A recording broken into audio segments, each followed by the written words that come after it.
High বন্ধুরা, তোমরা সবাই কেমন আছো? আশা করি ভালো আছো আর সবাই ভালো থেকো। তা বন্ধুরা, আজকে আবার মালয়েশিয়ার একটি নতুন ভিডিও নিয়ে তোমাদের সামনে এলাম। তা বন্ধুরা, ছোট পাম অয়েল গাছের চারা যে মাঠে লাগানো হয়েছে, অতিরিক্ত ঘাস হয়ে গেছে, ট্র্যাক্টর দিয়ে কিভাবে কাটা হয় তা তোমাদের দেখাবো।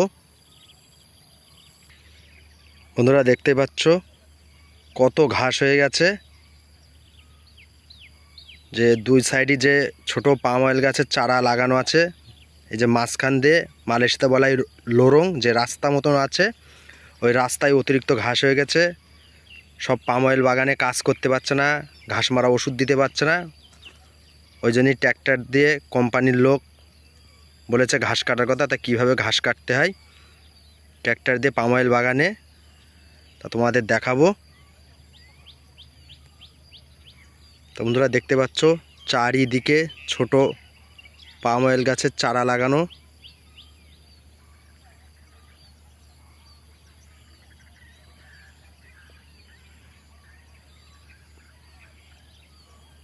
সব ঘাস হয়ে গেছে বন্ধুরা অতিরিক্ত, ট্র্যাক্টর দিয়ে ঘাস কাটা। ভিডিওটি যদি ভালো লেগে থাকে প্লিজ আমার ইউটিউব চ্যানেলটি subscribe and like and comment. মালয়েশিয়ার নিত্য নতুন ভিডিও পাওয়ার জন্য পাম অয়েল বাগানে কি কি কাজ হয় সব ভিডিওই আস্তে আস্তে তোমাদের সামনে তুলে ধরবো।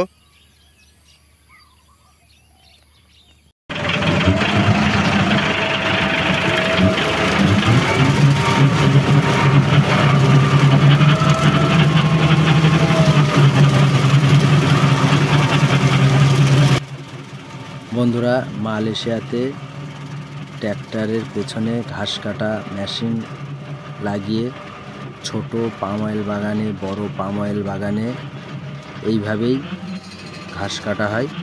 তা বন্ধুরা, তোমরাও যদি মালয়েশিয়াতে আসো পাম অয়েল বাগানের কাজে, তোমরাও যদি ট্র্যাক্টর চালাতে পারো, তোমরাও এসে ট্র্যাক্টর দিয়ে এইভাবে পাম অয়েল বাগানে ঘাস কাটতে পারবে।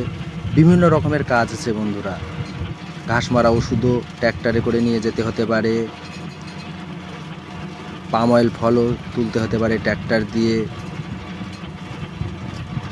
আরও ট্র্যাক্টর নিয়ে তোমাদের সার দিতে যেতে হতে পারে। বিভিন্ন রকম কাজ আছে। যে কোম্পানির মধ্যে যে টুয়ান আছে, কেরানি আছে, তারা যা কাজ দেবে সকালবেলা তোমার বলে দেবে যে এই কাজ করতে হবে, সেই সব কাজই করতে হবে। তা বন্ধুরা, আজকে আমার ঘাস কাটার কাজ,